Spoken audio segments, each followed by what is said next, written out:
Padahal Ya, Haleluya. yang tadi 490 bagi 7 itu 490 itu Amin. apa itu? waktu mereka dibuang Pak ke Babel. Bukan, 490 itu apa? 490 tahun. Enggak, 490. maaf. 490 tahun mereka di Israel, mereka tidak melakukan peristiwa tanah, sehingga dia dibuang ke Babel selama 70 tahun, Pak.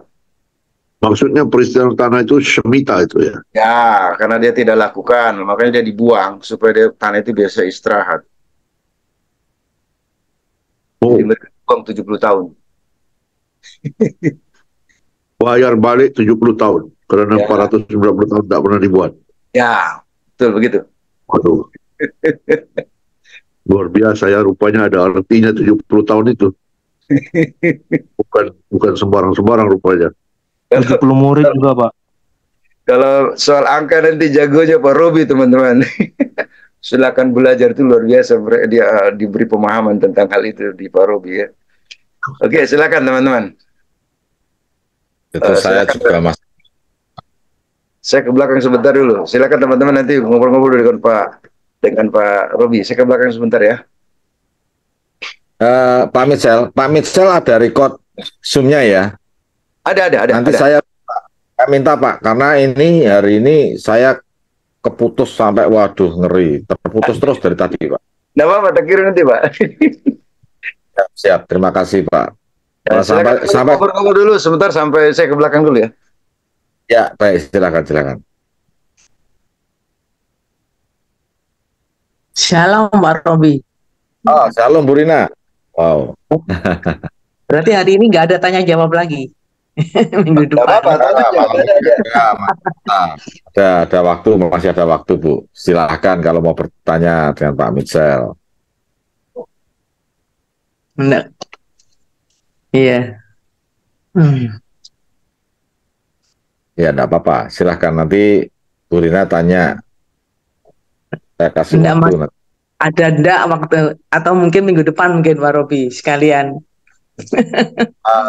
Kali ini nggak ada. Sudah kayaknya bisa ada Pak. Oh, Nah, salam Pak. Bu Rina Ya, nanti tanya duluan aja Pak Robi. Bu Rina dikasih tanya dulu apa yang mau ditanyakan. Oh ya, apa Bu Rina yang mau ditanyakan? Oh, ya tentang sedekah itu. Apakah memang sedekah itu kita harus, bagi anak-anak Bapak Yahweh itu, apakah itu wajib sedekah, dan itu juga harus ada unsur penginjilan ya, begitu untuk sedekah itu? Ya, mungkin nanti akan dijawab oleh Pak Mitchell ya. Siap. Nanti ditanyakan ya Bu. Atau hanya sedekah saja enggak apa-apa, atau harus ada unsur penginjilannya, begitu Pak? Ya. Pak Robi. Shalom, silakan Pak Alison. Apakah peraturan Shemitah itu ya 6 tahun mengurus lahan, kemudian tahun ke-7, apakah itu berlaku kepada kita pada hari ini? Berlaku Pak. Siap-siaplah Bapak. Tahun ke-7. Iya, gila tahun ke-7-nya. Pak Alison. Ya. Pak Alison biasa melakukan sabat enggak? Ah, memang lah. Nah, terus sama juga toh. Mana sama? Dia 6 tahun kamu usahakan, tahun ke-7 harus rehat. Iya kan, sama juga Pak Alison mengusahakan lahan. Ya, mungkin saya bantu. Kan lakukan sabat. Ya. Apa itu? Selama 6 hari kan Pak Alison kerja, hari ke-7 kan Pak Alison sabat. Ya juga tanah yang Pak Alison olah juga begitulah dilakukan. Iya, itu memang peraturanku sekarang. Pekerja karyawan itu memang nggak kerja kalau hari Sabat. Aku larang dia kerja. Aku kasih tahu dia. Aku punya sesembahan, punya peraturan hari Sabat harus rehat. Amin. Jadi mereka pun buat juga. Yes. Tapi ya Pak Dok. Ya. Macam aku ini mengusaha lahan. Apakah peraturan 6 tahun bekerja kemudian 1 tahun rehat itu berlaku kepada kami? Berlaku Pak, berlaku. Kalau itu urusannya lahan berlaku Pak, karena tanah itu tetap harus beristirahat selama 1 tahun. ya. Jadi karyawanku macam mana? Dibayar gaji kan enggak selama 1 tahun rehat? Bukan begitu. Jadi begini. Kok enggak begitu macam mana lagi? Gini, makanya saya jelaskan begini Pak. Ya, di dalam tanah itu dijelaskan bahwa Bapak Yahweh itu memberkati orang Israel di tahun ke-6 itu dengan 3 kali lipat hasil dari lahannya. Kenapa bisa 3 kali lipat? Karena pada saat tahun ke-6 dia mendapatkan 3 kali menanggung tahun ke-7, kemudian tahun balik kepada masuk tahun ke-8 itu dia masih belum berhasil. So 6 tahun ke-6 harus berhasil untuk tahun ke-7 dan masuk balik kepada siklusnya. Ya, betul. Itu aku kan paham. Ya. Tapi oke. Lalu Persoalanku, bila tahun ke-7 untuk kami? Begini, hasil dari tahun ke-7 tanah itu tidak ditanami Pak, tetapi hasil tahun ke-7 itu dimakan oleh karyawan Bapak. Maksudnya kelapa sawit itu semua hasilnya kasih sama karyawan? Dibagi ke karyawan Pak, kalau dari tanah loh ya, seperti itu. Karena di tahun ke-6 Bapak sudah dapat 3 kali lipat. Jadi karyawan mengusahakan juga tanah itu? Tidak boleh diusahakan. Jadi, boleh diusahakan. Macam mana dia mau dapat hasil, sedangkan buah sawit itu harus dipanen? Itu dipanen, tapi maksudnya tidak dibaca, tidak diolah gitu Pak. Panennya buat juga? Kalau panennya kan diberikan ke ini karyawan Bapak. Karena di tahun ke-6 Bapak sudah mendapat 3 kali lipat. Kalau itu iman kita melalui anak Torah ya, Torah dan tanah.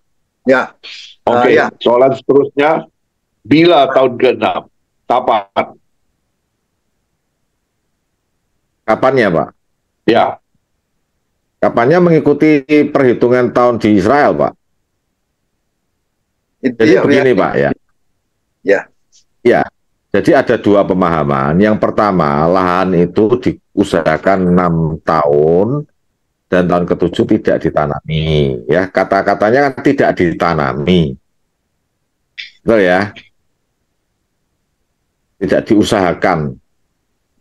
Nah, itu berbicara bangsa Israel melakukan sabat di tahun ke-7 itu sabat gadol itu. Sabat tahunan kok, sabat gadol, maaf.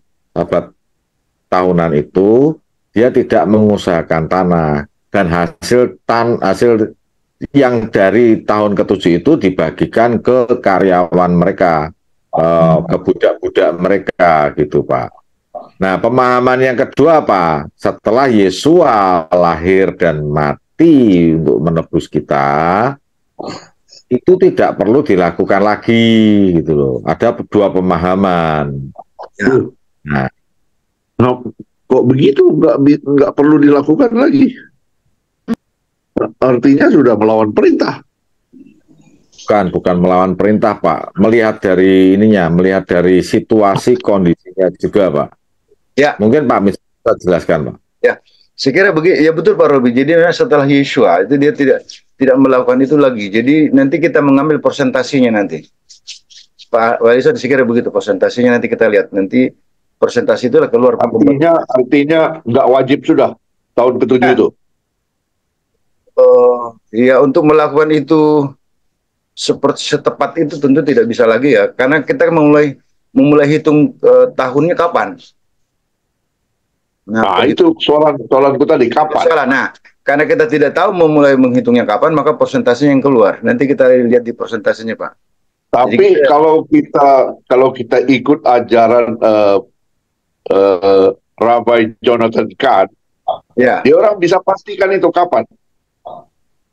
Ya, sebab karena kita dunia ini tidak menghormati semita, itulah berlakunya kejatuhan stock exchange di New York pada tahun 2008 dulu dan sebagainya. Ya. 98 loh Pak. 98 ya? 2008. Oh yang 2008. Ya. Jadi Oke. bagi mereka sebab dia ini memang Yahudi. Dan memang dia ini Rabai, dia ini keturunan Harun lah sebab dia Khan. Ya. Ya. Oke. Memang keturunan imam-imam. Ya, saya akan sedikit memberikan ini Pak ya. Jadi penanggalan yang kita gunakan saat ini kan Gregorian, betul ya? Dan karena kembali ke pola Ibrani, kita sekarang tahu tentang tahun Ibraninya yaitu 5784. Ya. Pertanyaan, benarkah kita berada di tahun 5784? Nah, itu dia. Pak, Kalau kita mau memastikan ini adalah tahun 5784, itu bisa benar, bisa salah, Pak. Ya. Kenapa? Karena ada missing years di saat pembuangan Babel. Nah, itu dia. Tapi Terus kalau menurut dinosaurus tahun ajaran yang berapa, Pak? disampaikan oleh Pastor Jim Staley, dia tepat. Kita bisa guna kalender satu mesin pengiraan tahun dari NASA. Ya, dia menyatakan memang tahunnya tepat. Ya. Tapi seperti Pak Robi katakan, saya sendiri pun tidak bisa dengan berani menyatakan kita di 5784. Ya. Berapa tuh? 5784. Saya nggak berani. Pak mau tanya Pak. Ya. Ya, ini kan bicara lahan nih kan. 6 tahun lahan diusahakan, tahun ke-7 diistirahatkan gitu Pak toh. Ya. Itu kan kalau konteksnya bagaimana Pak? Kalau lahan yang dalam 1 tahun itu bisa panen gitu Kak Pak? Kalau kayak sawit kan dia 5 tahun dulu Pak baru bisa panen. Nah, itu dia. Baru kita bisa terima hasil. Nah, itu dia. Makanya ada dua pemahaman tadi, Pak. Kalau Tidak, maksudnya pemahaman hitungannya kalau kayak untuk buah yang sekali 5 tahun itu, tahun pertama itu dihitung dari panen dan setelah panen 5 tahun gitu Kak Pak? Pak Sinaga ya, Pak Sinaga ada koreksi sedikit ya. Kami Ya. sebagai memang jurusan ini, macam kami ini yang biasa mengurus ladang, perusahaan akan kasih kami 3 tahun. Dalam 3 tahun mesti sudah ada panen. Tapi kalau sekarang ada bibit-bibit tertentu, dia 1,5 tahun sudah keluar bunga, sudah berbuah. Artinya umur 2 tahun ada bisa panen sudah. Ya. Jadi Iya, Pak. kalau yang kayak- Pak Sinaga kayak tadi bilang 5 tahun itu adalah tahap kematangannya. Ya. Sebenarnya pada umur 6 tahun baru dia dianggap matang. Di bawah 6 tahun dia masih dikira belum matang. Buahnya masih kecil. Tapi kalau umur 4 tahun dia sudah mulai banyak buah lah memang. Ya. Tapi Iya, kalau dari segi account, pengiraan kira-kira uang, dia akan katakan dia boleh membiayai dirinya pada umur yang tahun ke-6. Begitu. iya yang mau saya tanyakan itu Pak, kayak apa? Kan dibilang 6 tahun diusahakan toh. Itu berarti kan buah yang bisa tanaman yang panennya itu setahun sekali gitu Pak toh. Tapi kalau kita kayak yang sawit itu Pak 3 tahun, itu berarti perhitungannya dari masa panen kah atau bagaimana Pak?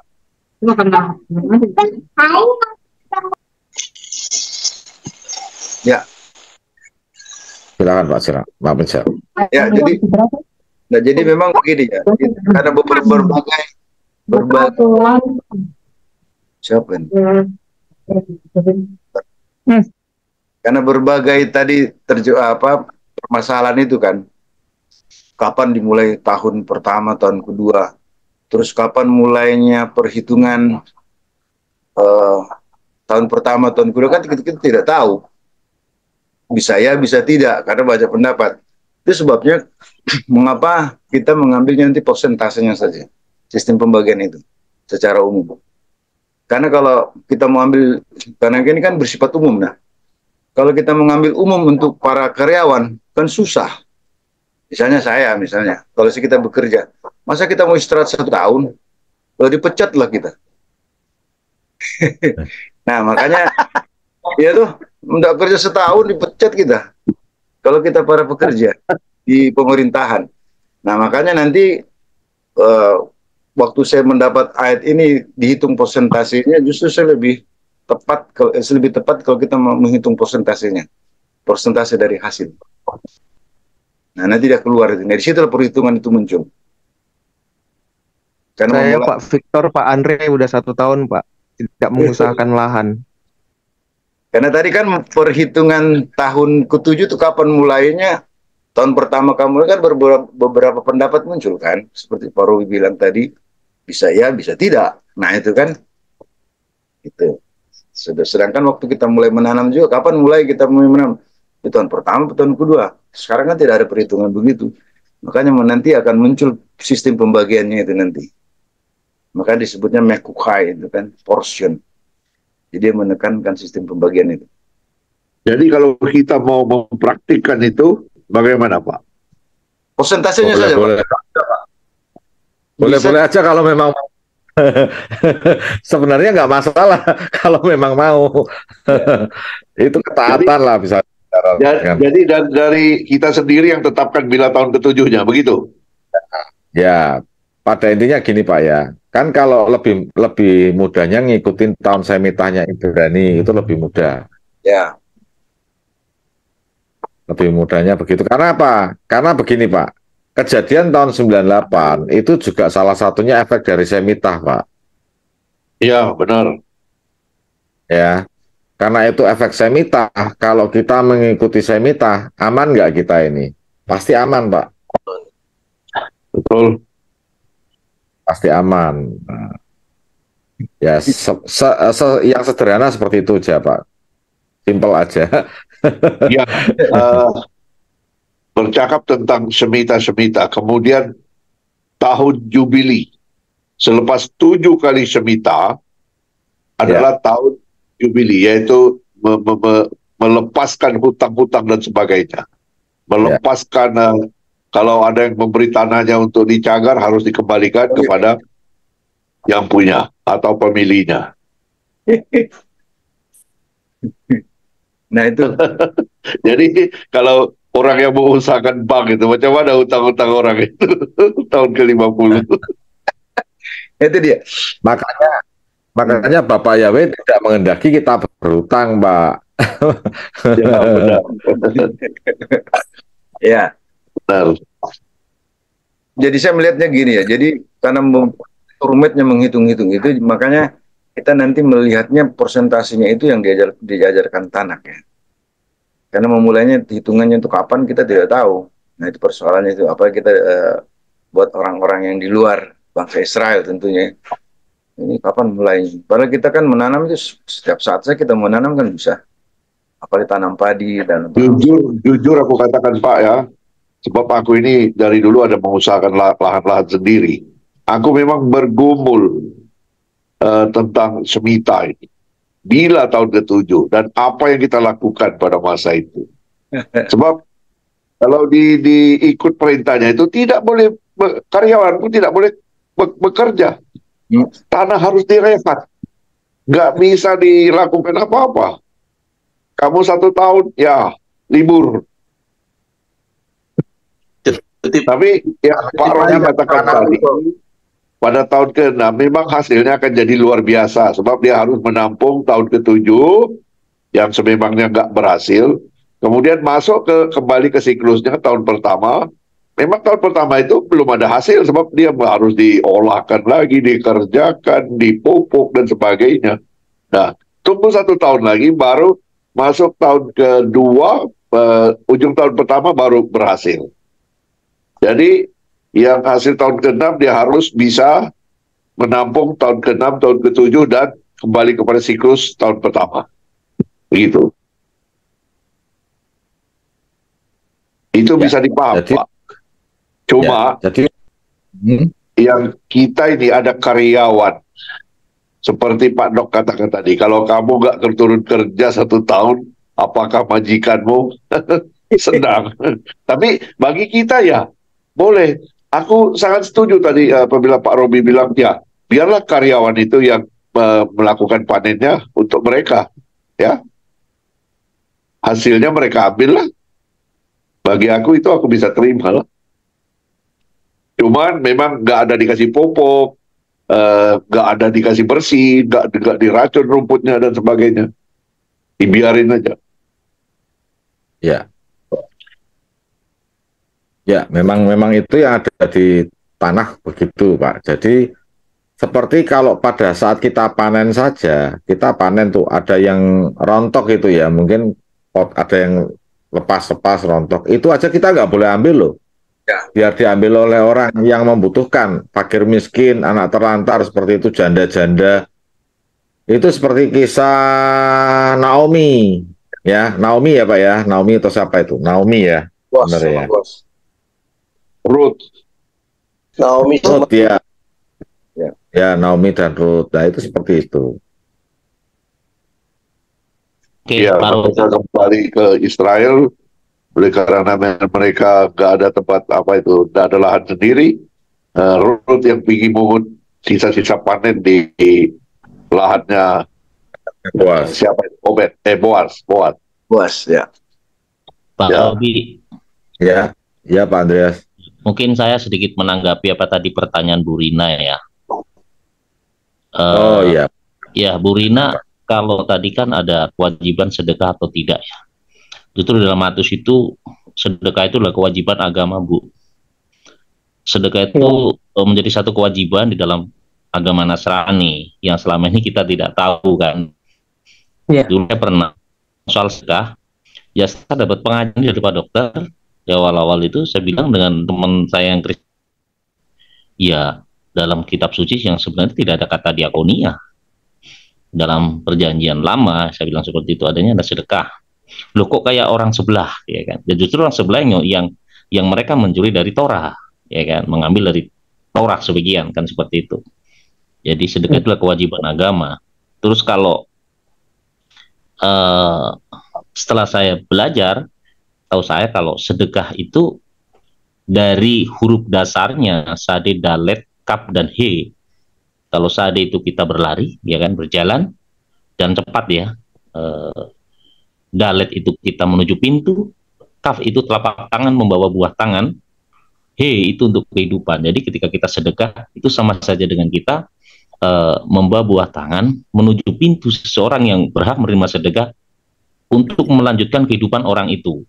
Itu dari sedekah. Jadi sedekah itu sangat penting menurut saya dan itu wajib hukumnya setelah kita tahu pengajaran ini. Seperti itu. Dan mungkin Pak Dokter bisa apakah luruskan. harus ada unsur penginjilannya? Apakah harus ada itu Pak, unsur penginjilan? Oh ada. Ya kalau ada dong pasti Bu.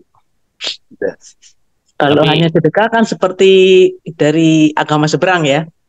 Ya. Yang penting bagi-bagi selesai sudah begitu Ya. kan. Unsur Ya penginjilan. makanya Bu, sebetulnya kalau orang Nasrani itu paham sedekah Bu ya, kalau yang Tapi- saya pahami ya. Setahu Itu- saya juga Nasrani juga seperti agama seberang loh, kalau mereka lagi bersedekah itu Pak. Ya, justru karena seperti itu kan kita baru tahu akhir-akhir ini ya, yang sebenarnya saya sendiri baru seperti itu baru berapa tahun sekarang inilah. Iya Pak. Karena sebetulnya kalau kita sedekah itu justru apa namanya? Kita tidak perlu repot-repot berbicara firman Tuhan, tidak. Justru mereka kan bertanya. Mereka kan bertanya, nah baru kita akan jawab. Seperti itu, Bu. Kalau di sebelah dulu kan sebelum saya mengenali kan sibuk dengan penginjilan ini itu. Setelah saya paham, walah, kok gampang ya dengan sedekah ini sudah otomatis seperti itu, Bu. Gitu. Ya, mungkin Pak Misal mau menambahkan, Pak Misal. Silakan. Iya, kalau sedekah ini penginjilannya banyak Bu ya, banyak. Jadi Iya. memang kita kan ada yang menggarap, ada yang menyiram ya kan. Nanti menumbuhkan kan Bapak Iya ya. Pak. Ya. Salah satu bagian untuk menggarap itu sedekah luar biasa, bisa menggarap hati orang. pengalaman saya melakukan itu kan beberapa kali itu ya, saya mengatakan, Pak, ini sedekah dari Tuhan Yesus buat Bapak. Tuhan menggerakkan hati untuk Bapak. Nanti kan dia, apa itu tuh? Siapa itu Yeshua? Kenapa kamu berikan sedekah? Nanti kan nanti besok-besok ada orang yang memberitakan Injil bahwa Yeshua adalah Tuhan, ya hatinya kan sudah dibajak dari awal. Jadi itu salah satu langkah untuk menggarap mereka. Ya. Jangan diberikan, Ya, mungkin akan saja. Ya, harus kita ngomong. Kita ngomong ini berkat dari Bapak Yahweh, begitu ya Pak? Ya, bilang sedekah, ini sedekah yang saya harus lakukan, yang perintah Bapak Yahweh buat ibu. Dan Tuhan Yesus mengajarkan ini kewajiban saya buat ibu. Jadi dia akan terima. Nanti dibilang kristenisasi Pak, paling anda mereka. Iya. Enggak. Kalau kristenisasi kan sekali-sekali Kristenisasi. Kalau mereka dakwah pinggir. Nanti kita lihat sistemnya setelah kita masuk. Iya, Pak. Oh, ternyata karena Yeshua itu kan memberi ya makan sama mereka yang percaya Yeshua itu karena melihat mujizatnya. Ibu dapat roti dan ikan, jadi mereka tuh mengikuti Tuhan Yesus, ada maksudnya Pak, gitu. Ya, mungkin saya akan tambahkan Ibu, ya. Saya akan tambahkan sedikit. Perlu diketahui bahwa sedekah itu tidak seperti yang kita ketahui selama ini, Bapak Ibu. Cara adalah janda anaknya. Kenapa kok kita harus memberikannya kepada mereka? Ya, karena mereka itu harus bertahan hidup, karena mereka tidak ada kepala keluarga, tidak ada bapaknya gitu loh. Nah, itu sedekah yang dimaksud dalam kitab suci kita. Kalau sekedar memberi ke itu namanya kasih. Gitu. Belas kasih. Ya, seperti kita memberikan persembahan kasih gitu loh. Ya. Makanya dalam hukum yang terutama adalah kasih. Nah, yang hari ini kita belajar dari Pak Mitchell, ternyata sedekah itu tidak diartikan dalam bahasa Indonesianya juga sedekah, tetapi menjadi kebenaran. Gitu ya.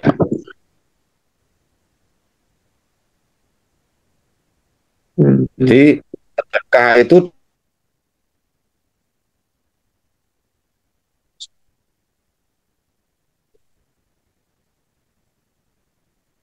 nama itu kita tidak melihat sedekah.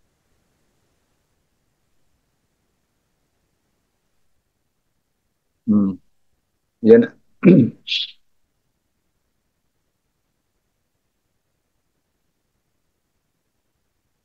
Karena sedekah. Putus. Maksudnya ini pemahaman orang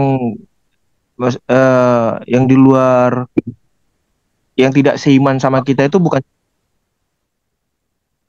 sedekah gitu Pak. Begini Pak, sedekah itu tidak cuma berlaku kepada orang seiman. Tidak seiman pun kita harus perlakukan begitu selama kita bisa. Yes. Seperti itu Pak. Seperti yang tertulis dalam tanah kan juga itu untuk orang Israel, tapi juga untuk orang Goyim juga. Iya Pak, tadi kan Pak Robi bilang apa? Kalau kita membantu orang yang apa tadi ya, gimana tadi penjelasannya? Yang saya tangkap dia mampu dari awal ya, sampai dia bisa mampu. Ya, sampai dia bisa mampu. Contoh nih, misalkan ada anak yatim piatu dan kita mampu bersedekah, kita bantu dia untuk sekolah sampai dia lulus, terus dia bisa bekerja. Contoh seperti Papi Lukas. Papi Lukas ini dia bangun rumah bahagia. Itu untuk apa? Ya untuk anak-anaknya yang nggak bisa membiayai orang tuanya, supaya anak-anaknya bisa berjalan dengan baik, orang tuanya terawat dengan baik. Bapak Ibu. Jadi bukan itu seperti sedekah ya Pak ya? Ya, Tapi Lukas, oh gitu. Ya, jadi bukan kita ngasih duit ke pengemis atau Iya. pengamen yang Kalau tepuk-tepuk kita bagi-bagi nasi kotak, seperti itu. bagi Bukan bukan. Oh, bagi oke. nasi kotak itu persembahan kasih, Bu. Kita membagikan kasih. Dan Itu. bagi beras ke panti-panti asuhan itu bagaimana Pak? Bagi-bagi beras, Itu sembako. persembahan kasih masuknya, Bu. Oh, bukan sedekah ya Pak ya? Kan, kalau sedekah itu kita nolong dari benar-benar nol, orang itu nggak bisa, itu sampai dia bisa berjalan sendiri. Itu yang saya pengertian, yang saya tangkap. Silakan Pak Misal. Iya, jadi nanti kan dalam bahasa Ibrani itu kata sedekah dengan keset itu dia berbeda ya. Jadi ada kata sedekah dan ada kata seket. Keset. Keset.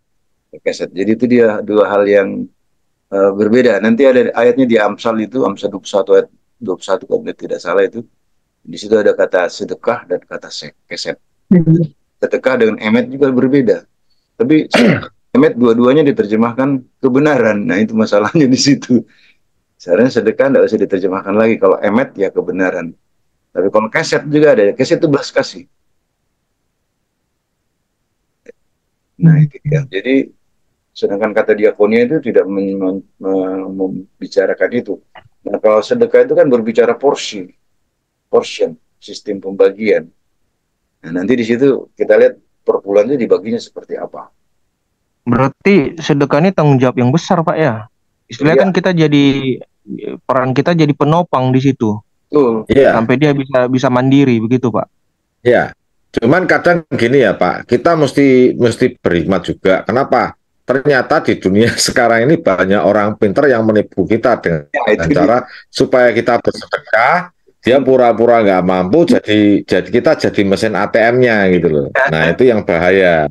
Ya, sering terjadi. Disitulah perlunya teman-teman peka dengan suara Roh Kudus di dalam mata jantung kita. Jadi itu ukurannya. Jadi itu sebabnya kenapa kita perlu makanan-makanan yang tahor supaya hati kita benar-benar terjaga. So, kalau makanan kita tame, jantung kita berdebar-debar, itu dia bukan dia roh mau bicara kepada kita, tapi penyakit, mungkin kolesterol tinggi, asam urat tinggi, dan sebagainya. Tapi kalau kita sudah makanan tahor, makanan kita bersih, begitu hati kita berkobar-kobar, itu dia ada pesan mau disampaikan di situ. Jadi itu gunanya makanan tahor. Waduh. Ya. Berarti itu unsur penginjilan itu kan juga harus Pak. Kalau kita membantu mereka yang tidak mampu sampai dia mampu kan unsur penginjilan kan juga harus disisipkan Pak. Tetap harus diberikan. Jadi mereka biar juga selamat kan Pak. Ya. BPJS juga harus perlu Bu. Badan Penanggung Jawab Sedekah.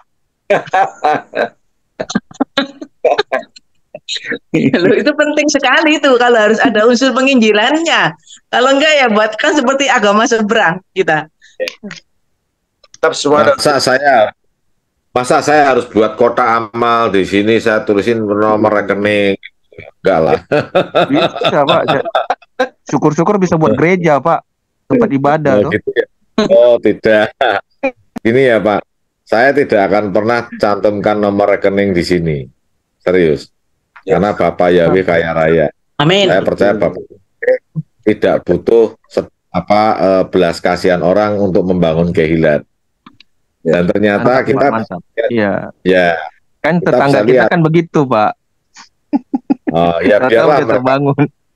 Kita orang-orang yang kreatif, kita orang-orang yang inovatif, kita punya banyak cara untuk mendapatkan itu. Karena apa? Karena Bapak Yahweh kaya raya, Bapak Yahweh adalah sumber pengetahuan. Haleluya. Haleluya. Iya. Silakan, ada yang mau bertanya lagi? Oke. Lain atau pertanyaan? Ya, silakan Pak Victor. Nah, maksudnya Ibu Rina ini kan, atau mungkin teman-teman lain juga, kan kalau sedekah itu kita mulai dari mana, kan gitu. Nah, tadi kan tanggapan awal yang saya baca itu kan, mereka Ibu Rina pikirnya itu mungkin orang-orang di luar sana yang nggak punya kita kasih atau kita ini atau ke panti asuhan, ya itu Iya, salah Pak. satu. Itu salah Betul, satu Pak. dulu. Tapi yang paling penting itu yang dimaksud sedekah itu mulai dari dalam keluarga kita dulu. Ya. Misalnya keluarga Bu Rina Iya, ada yang betul. Oh, iya, Pak. miskin, bangkrut atau Oh. gimana nggak punya. Nah, itu dimulai dari situ. Sedekah itu dikasih ke mereka. Topang mereka sampai mereka bisa bangkit kembali ekonominya. Nah, kalau dalam keluarga dekat Bu Rina misalnya nggak ada, Iya. itu dalam satu jemaat.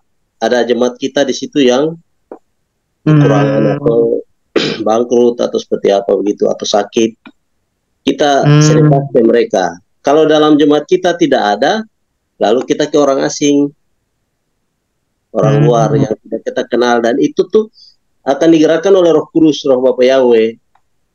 Orang Iya, ini Pak. harus ditolong gitu. Nah, gambarannya mungkin seperti itu. Mungkin Pak Dr. Mitchell bisa menambahkan. Oh ya, kalau itu, nanti akan kita masuk ke sana.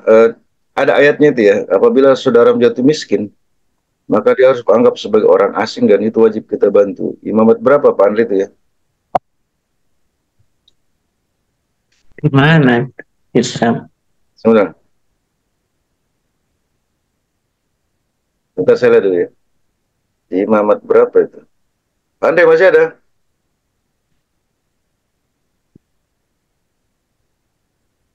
Ada dok, saya lagi cari dok. Saudara menjadi miskin. Imamat 25 ayat 25. 35 ya? Oh, Iya. 25. 35 Pak Andri. Imamat 25 ayat 35. Oke. Oh, penebusan orang miskin dan para budak.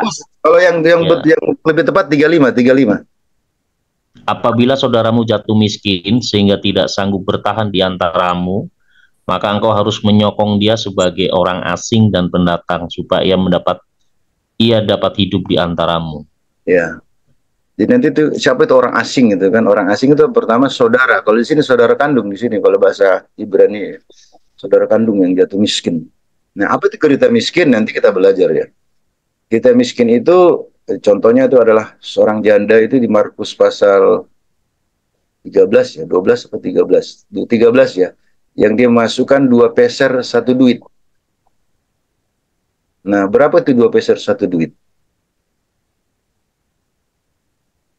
Teman-teman kalau yang tempat di jemaat saya sudah tahu. Harga satu ekor burung merpati. Ayat 42. Di mana Pak Andre? Markus 12 ayat 42. Lalu datanglah seorang janda yang miskin dan dia memasukkan 2 peser yaitu 1 duit. Ya. 2 peser 1 duit itu berapa nilainya? 2.500. Berapa kompernya itu 2 peser 1 duit? Alkitab itu tidak lengkap. Ada 1 duit 20 pipit itu.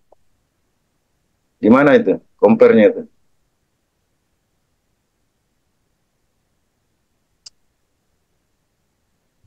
Di Matius berapa tuh? Sedekah. Bukan perpuluhan.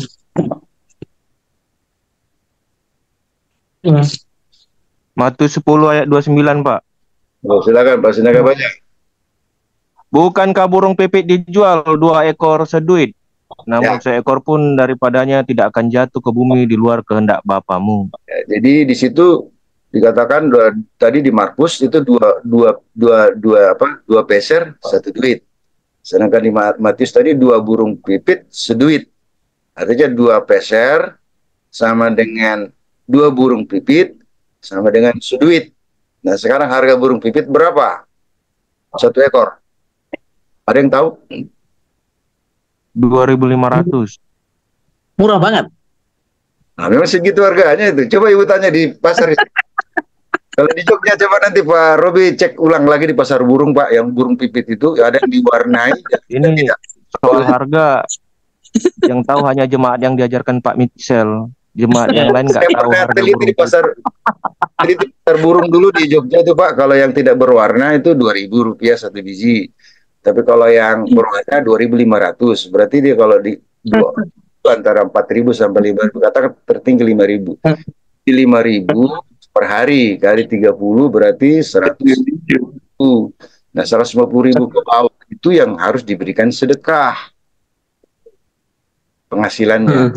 Tapi kalau dia lebih dari itu, antara 150 per bulan sampai dengan di bawah UMR, itu yang target daripada keset, belas kasih. Tapi nanti ada syarat lagi, siapa dulu yang harus memberi bantuan? Anak-anaknya dulu. Nanti kita bahas itu siapa itu janda. Jadi itu putus itu ya. Jadi yang harus membantu itu anaknya dulu. Kalau dia tidak ada anak-anak tidak menolong orang tuanya itu, wow, itu lebih daripada orang tidak beriman. Nanti itu menarik ayatnya itu. Itu anak setan, Pak, yang nggak sedekah. Makanya sedekah itu kalau tidak dilakukan, tadi ayatnya di Yohanes bilang kita itu anak-anak setan.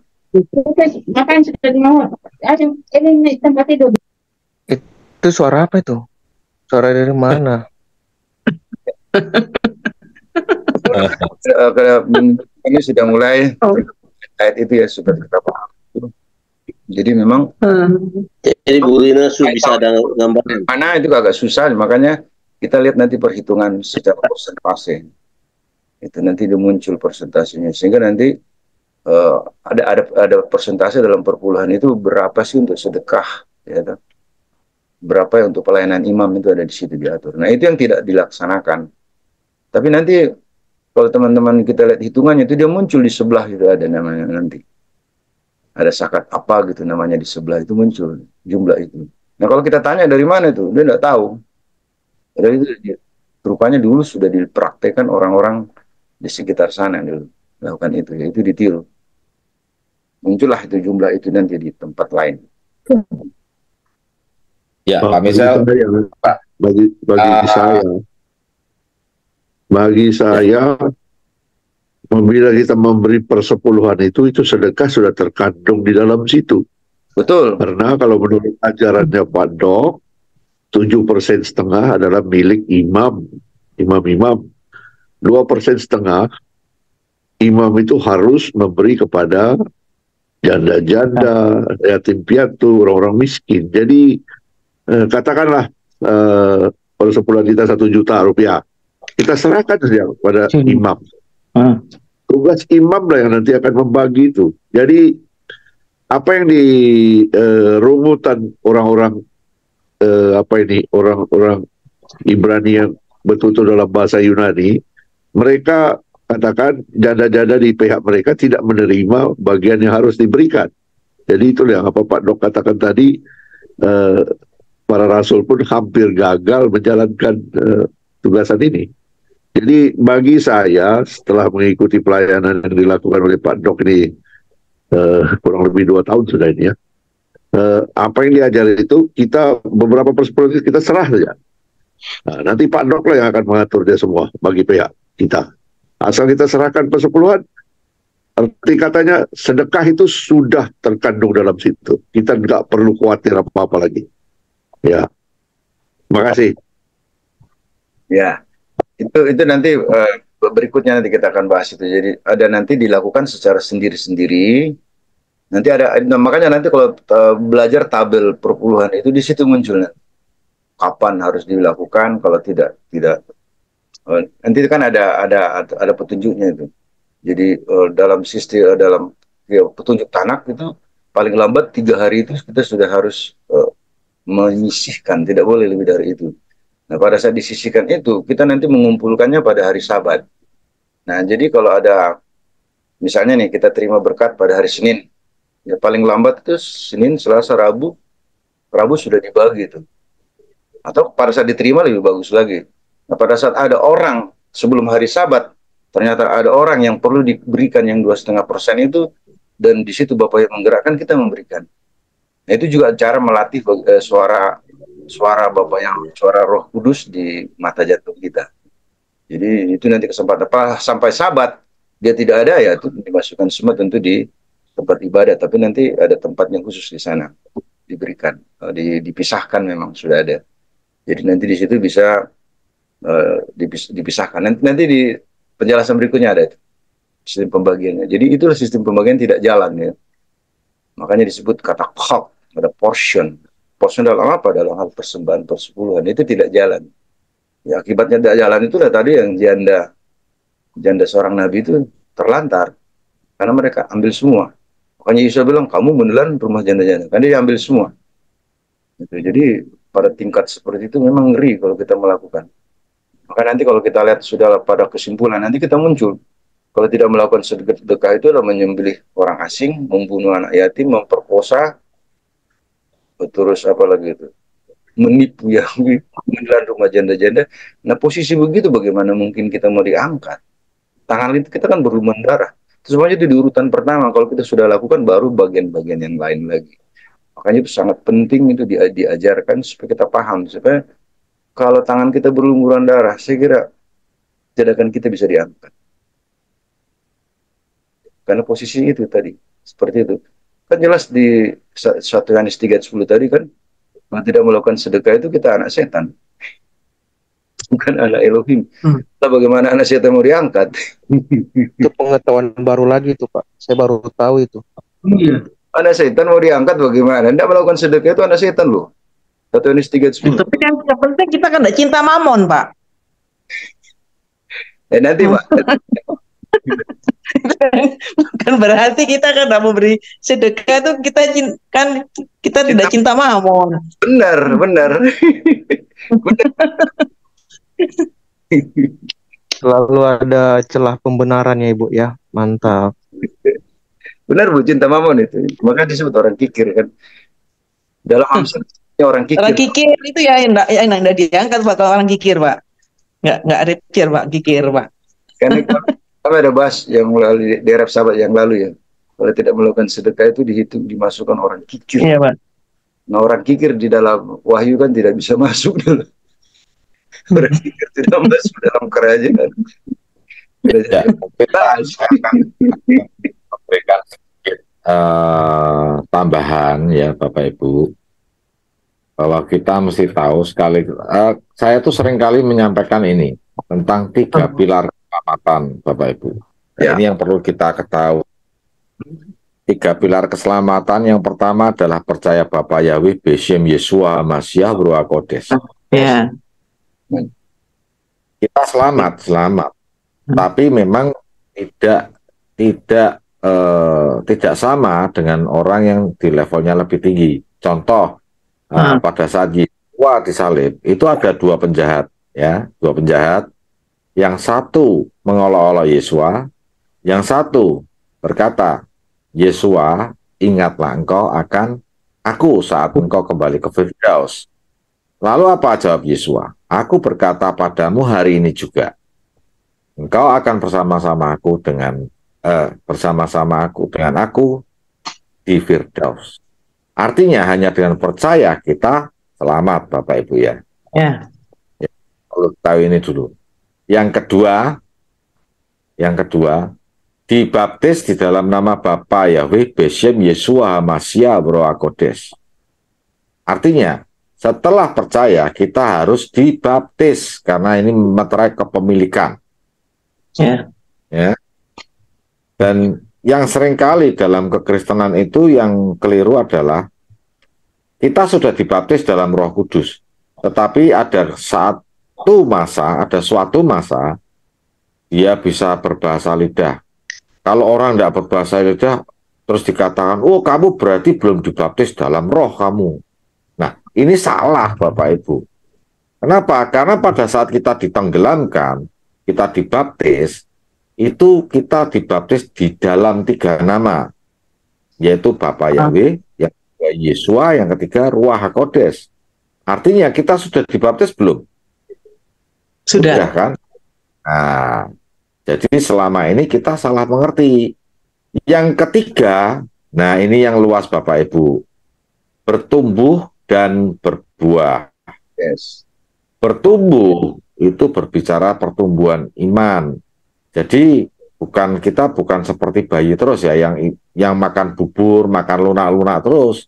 Kita sekali-sekali harus bertumbuh dan kita harus makan makanan yang keras seperti saat ini kita belajar dari Pak Mitchell. Ini berbicara tentang sedekah. Itu berbicara pertumbuhan iman kita Bapak Ibu. Ya. Yeah. Berbicara pertumbuhan iman. Lalu kita apakah cukup berhenti sampai di sini? Tidak, kita harus berbuah. Apa buahnya? Ya kita lakukan gitu loh. Bertumbuh itu saat kita belajar, berbuah itu saat kita melakukan. Ya, dan itu luas. Bisa kita melakukan sedekah, kita bisa memberikan persembahan kasih. Juga kita harus tahu yang pasti adalah kita harus jangkau jiwa. Yes. Ya, Ini berbicara penginjilan. Penginjilan ya. Ya. Nah, tapi kan ada istilah kata bahwa kalau tidak melakukan sedekah anak setan. Nah, ini ya hati-hati, jangan sampai salah memahami ya. Karena sedekah itu sendiri juga ada dalam pilar yang ketiga, yaitu bertumbuh dan berbuah. Ya. Nah, kita mesti lebih bijaksana lagi dalam menyimpulkan ya Bapak Ibu ya. Ya, betul. Jadi tidak boleh asal ngucap, karena itu sangat berbahaya dalam, apalagi dalam kita belajar bersama-sama ini. Yes. Banyak orang-orang baru. Nah, ini ada pertanyaan yang mau saya tanyakan ke Pak Mitchell. Yes. Pak Mitchell, ini kan yang melihat di Gamal Channel ini tidak cuma jemaat dari Pak Mitchell saja, tetapi juga ada jemaat-jemaat yang baru dibaptis.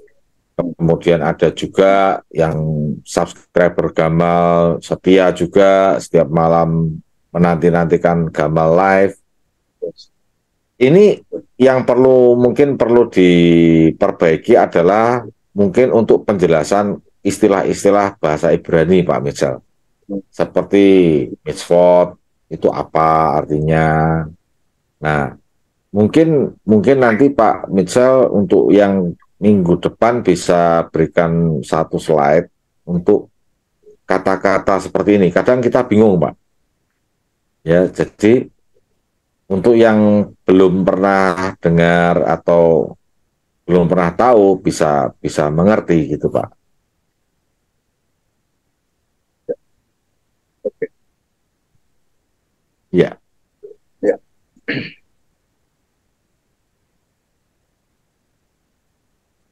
Ya, silakan, Pak. Ya, sekiranya penting memang itu nanti kita makanya di Strong Bible itu kan dijelaskan mitzvot itu apa artiannya. Tapi secara umum kan mispot itu kan mengarah ke 613 itu. Torah itu yang 248 dan 365 itu ada. Kalau teman-teman bisa baca itu. Itu ada sistem pembagian, ada yang aktif, ada yang pasif. Kalau aktif itu artinya harus kita lakukan. Itu biasanya kalau dia diterjemahkan lah, ingatlah dan kuduskanlah hari Sabat. Berarti kita harus ada melakukan sesuatu. Hormatilah ayah ibumu, itu kan berarti aktif. Jadi ada sesuatu dilakukan. Kalau jangan itu negatif. Jangan mencuri, jangan membunuh, itu kita diam saja, tidak usah lakukan. Tapi Yeshua menambah lagi lebih dalam. Kamu memang tidak bersinah, tapi di pikiranmu masih jalan ke sana kemari. Nah, itu termasuk itu. Makanya Yeshua bilang hukum Bapak yang dia bispot yang dikatar itu yang ringan. Kalau kita masih berpikir-pikir, siapa yang menghukum kita? Kan tidak ada. Tapi Roh Kudus bisa menegur kita loh. Kalau Torah kan tidak. Kalau dia melakukan persinahan kan harus saksinya dulu. Ada saksinya enggak? Tuh, orang misalnya kalau bersinah kan 2 orang tuh. Ada saksinya enggak? Kalau dia sudah benar nanti dibawa ke imam.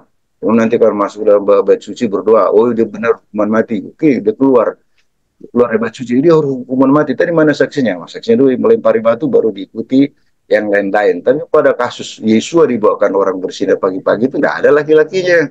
Itu kan tidak memenuhi hukum, tidak memenuhi Torah itu. Laki-lakinya tidak ada. Lalu bilang, siapa di sini yang tidak bersalah? Siapa di sini saksinya? Tidak ada, lari semua. Karena yang ditangkap itu memang bukan orang bersinah, tapi orang yang memakai pakaian bersinah.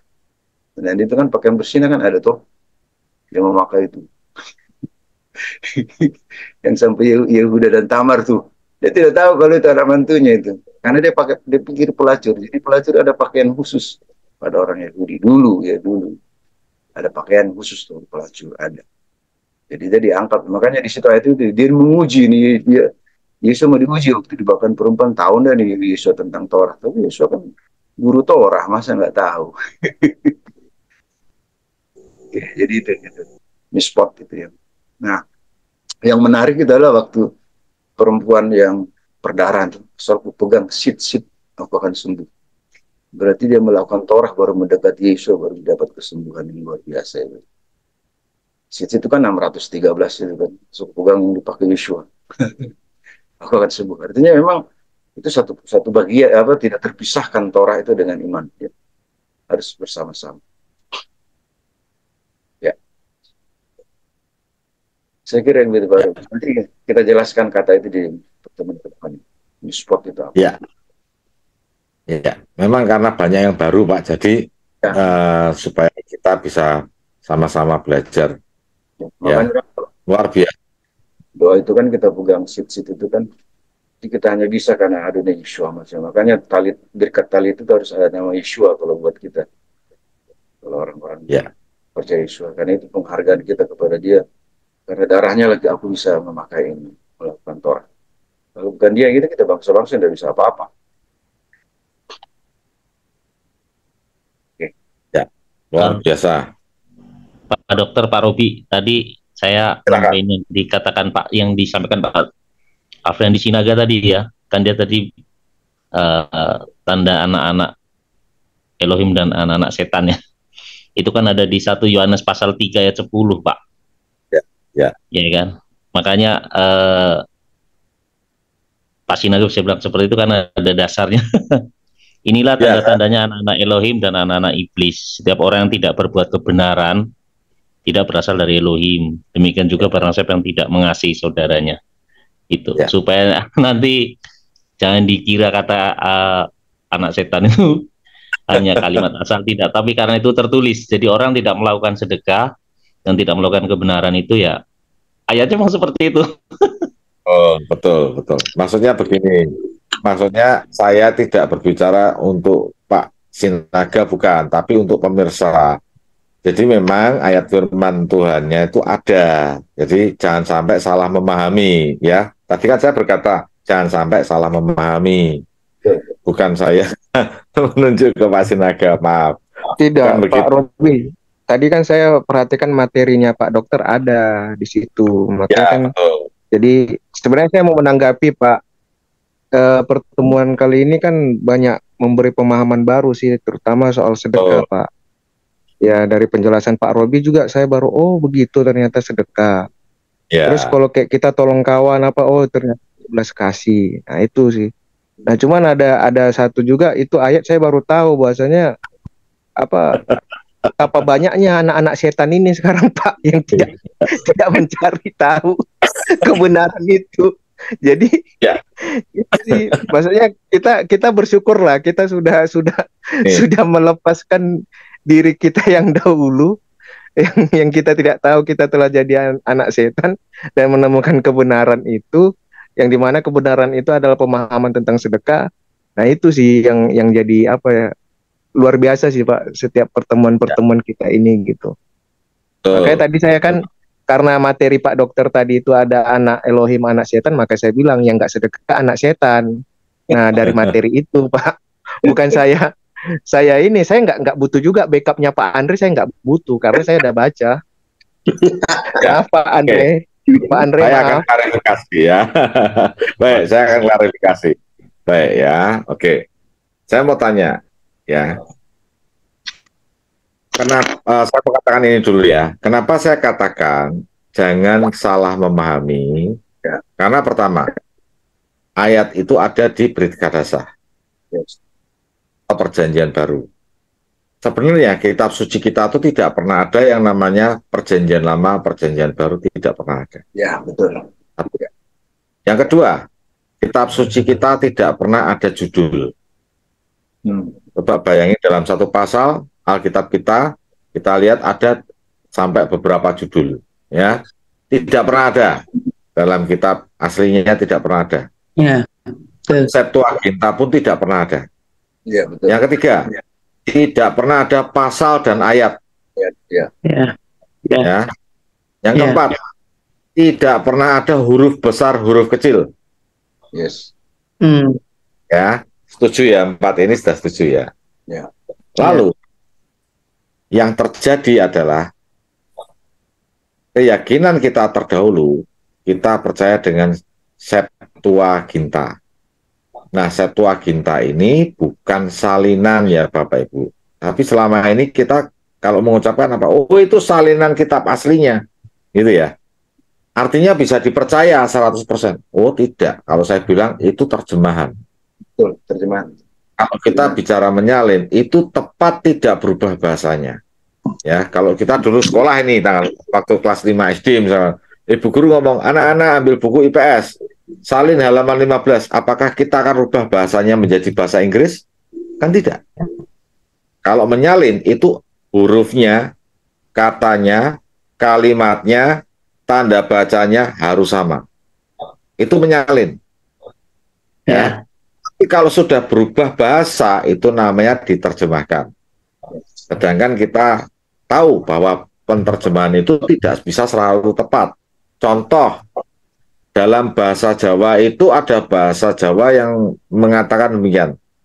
Delosor, bahasa Inggrisnya nggak ada. Jelungup, bahasa Inggrisnya nggak ada. Nah, geblak, bahasa Inggrisnya nggak ada. Adanya drop atau fall. Betul ya, Pak? Ya. Kata-kata terjemahan inilah yang menyebabkan kita menjadi tersesat, Bapak Ibu.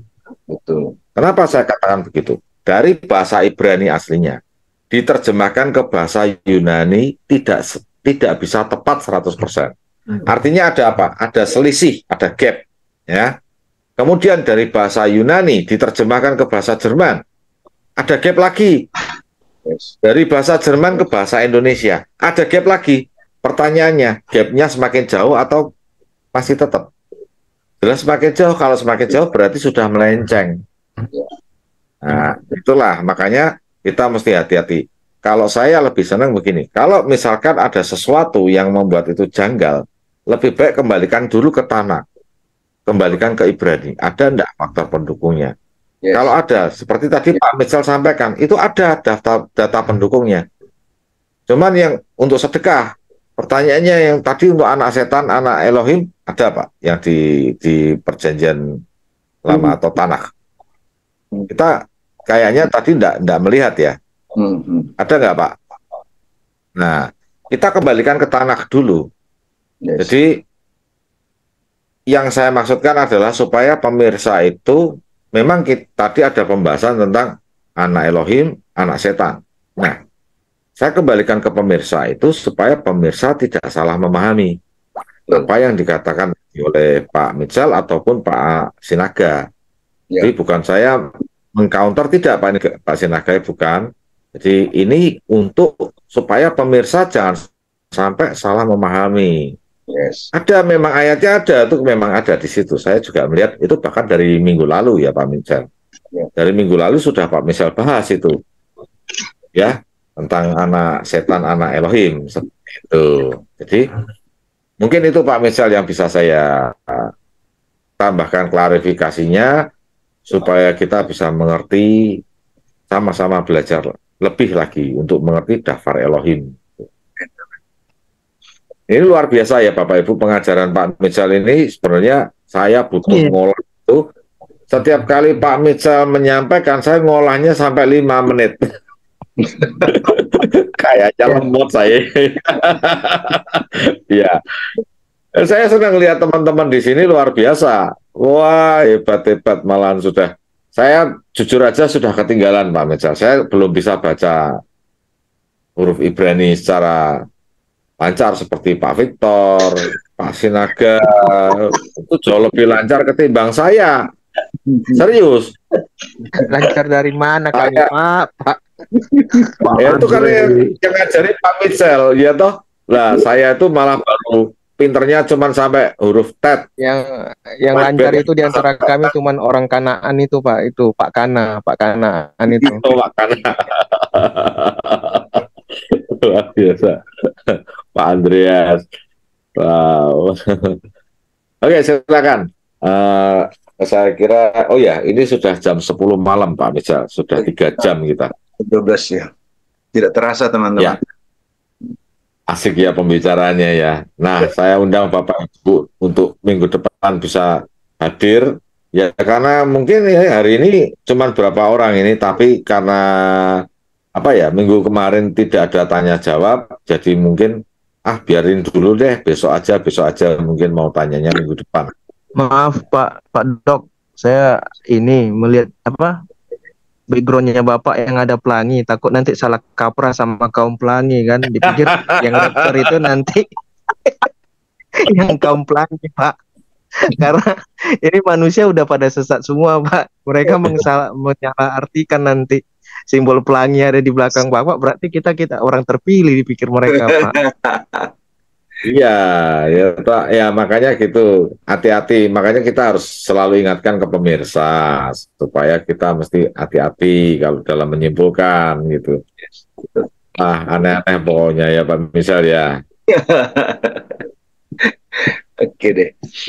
Ya saya kira ya. Saya kira teman-teman terima kasih. Ya. Teman-teman terima kasih sudah bergabung. Ya, Pak. Mari kita terus belajar ya supaya kebenaran ini makin disingkapkan. Saya juga waktu baru pertama kali menemukan ini sempat gemetar loh. Oh ini ternyata saya belum seperti yang kitab suci ajarkan ya. Jadi makanya kita harus terus ke dalam menggali lebih dalam lagi supaya kita lebih paham. Karena banyak memang di dalam terjemahan-terjemahan itu yang seperti Pak Robi tadi melenceng jauh sehingga orang berdiri di situ ternyata ya itu kita berdiri di tempat melenceng. Kita melihat, waduh ternyata banyak sekali yang harus kita benahi, kita perbaiki. Ya ini saatnya akhir zaman memang semua dibukakan ya. Semua dibukakan. Pelajaran tentang menghitung gematria itu tidak semua orang bisa paham. Ya. Saya sendiri juga tidak terlalu teliti menghitung gematria itu, enggak. Saya hanya melihat, hurufnya seperti ini, artinya seperti ini. Tapi kalau mendalam lagi, saya belum mendalami hal itu ya. Jumlah-jumlah itu saya enggak. Saya tidak tertarik. Saya kalau ketemu kan saya belajar, tapi untuk khusus mendalam itu berarti bukan talenta saya di situ. Tapi kalau Pak Robi teman-teman, itu kalau Alaka luar biasa dia bisa menerangkan dan banyak sekali hal-hal diungkapkan di situ. Oke. Saya Pak masih kita mau belajar sama Pak Robi nih, Pak. Pak, saya tuh masih belajar. Jadi sebenarnya di luar sana itu masih banyak ekspornya sudah banyak sekali. Yes, betul. Bahkan kalau kita mau nonton YouTube itu kita bisa cari tentang gematria, nanti muncul semua Pak. Itu ekspor semua. Saya masih ibaratnya itu kalau kulit itu saya masih kulit arinya, masih kulit terluar. Ya Bapak Ibu. Memang gematria itu luas sekali. Luas sekali. Dan luar biasa memang dalam dunia sekuler ternyata juga dipelajari tentang angka-angka ini. Bahkan kita bisa membaca karakter seseorang melalui angka kelahiran. Serius, saya banyak sekali menemukan ini, banyak ada teman yang saya hitung ternyata kalau saya bilang sih 80% ya. Tetapi untuk penemunya itu bisa mengatakan 90% akurat.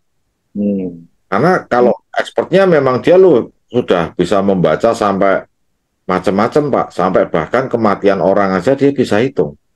Kapan dia mati, matinya kenapa, sakit apa, ketahuan Pak. Dan tidak bisa bohong. Tidak bisa bohong. Surveinya itu juga mereka ke kuburan kok Pak. Mereka ke kuburan. Dia catat tanggal lahir dan kematiannya. Dicatat Pak. Setelah itu dibuat data sama dia diolah.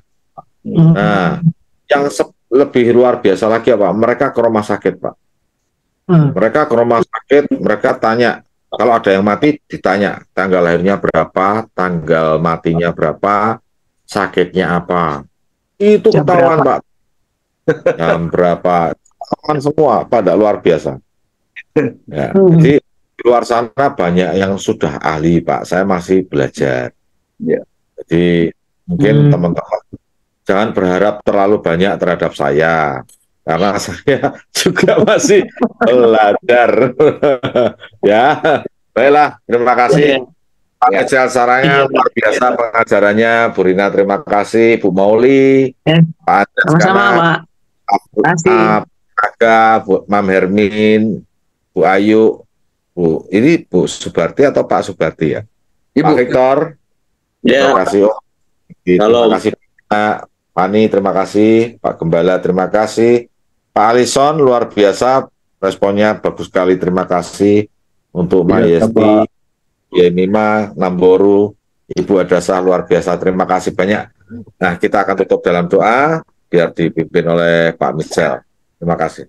Baik, mari teman-teman kita satukan hati kita berdoa. Mari kita berdoa.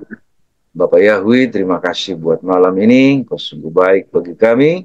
Terpujilah namamu Kau selama-lamanya yang sudah memberikan kami hikmat untuk memahami dafarmu lebih dalam lagi. Teruslah Bapak yang berbicara dalam mata jantung kami. Kami sungguh boleh memahami dafarmu dengan lebih baik lagi.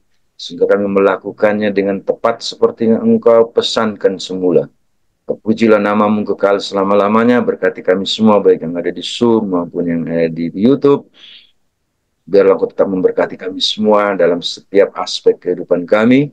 Dan Kau tetap menolong kami, memberkati kami, melindungi kami dimanapun kami berada. Amin. Namamu kekal selama-lamanya. Kami akan berpisah satu dengan yang lainnya, dan kami membawa berkat daripadamu. Mari kita mengangkat tangan kita dan kita menerima berkat daripada Bapa Yahweh. Yefarika Yahweh Yishmareka. Ya Eria Nau Eleka Neka. Isa Yahweh Eleka Wiyashem Leka Shalom. Yahweh Amin. Tungi engkau. Dengan wajahnya memberi kasih karunia. Yahweh menghadapkan wajah. Amin. Memberikan engkau shalom. Dalam nama Amin. Haleluya. Amin. Terima kasih. Bapak Yahweh memberkati. Kita semua. Pak Michel. Ini minggu depan. Halo Pak Alison, halo Pak Victor. Semangat Pak Alison. Halo. Shalom. Shalom Pak Michel. Terima kasih. Selamat malam. Bapak Yahweh memberkati. Selamat beristirahat. Sampai jumpa minggu depan. Perbincangan ini kan nggak ibadah di perbincangan tentang kitab sih. Sampai jumpa lagi. Sampai jumpa. Selamat beristirahat. Berkati ya. Pak Victor, Ya. Shalom. shalom.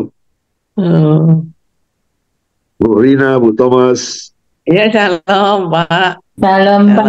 Selamat Ini malam. baru kelihatan wajahnya ini. Baru Apa? dibuka. Mic-nya baru dibuka sekarang. Baru Iya, kelihatan nggak mau dibuka wajah. tadi, sebab nanti nggak bisa konsentrasi. Oh, begitu Pak. Iya. Ya. Baik teman-teman, sampai jumpa lagi. Bapak memberkati ya. Iya Pak. Aku Terima kasih lambat Pak. masuk tadi Pak Dok, capek, baru balik dari lahan. Oh luar biasa. Ya, Wow. Lanjut terus Pak. iya Pak Dok. Ya baik. Oke, Sampai ketemu minggu depan Pak. ya, Sampai ketemu. selamat malam semua, selamat istirahat. Malam. Ya Pak. Bapak Yahweh berkati. Amin. Amin. Amin. Haleluya. Amin.